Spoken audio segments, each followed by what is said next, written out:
A peripecia de Roy.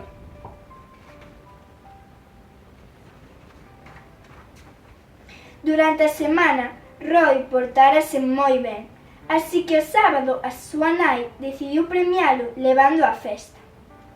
A Praza do Pobo encheuse de atraccións de feira, que empezaban a funcionar a media tarde. Tampouco faltaban os postos de churros, de amendoas garrapiñadas, de mazás de caramelo, de algodón de azucre. Roy deitouse desexando que a noite pasase rápido para que o sábado chegase axiña. A ilusión fixo espertarse cedo para ir ao colexio. Roy tamén se erguía cedo, pero a verdade é que lle custaba un pouco máis. Un minuto só, mamá! E daba media volta na cama e dormía un minuto ou dous máis. A mañá do sábado Roy, coa ilusión, ergueuse un minuto ou dous máis cedo que cando tiña que ir ao colexio.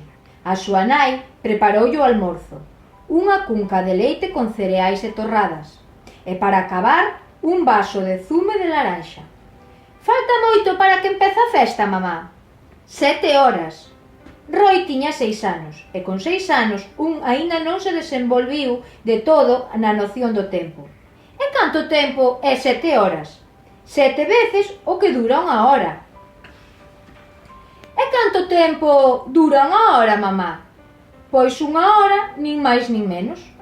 E deixa xa de preguntar e termina o zume.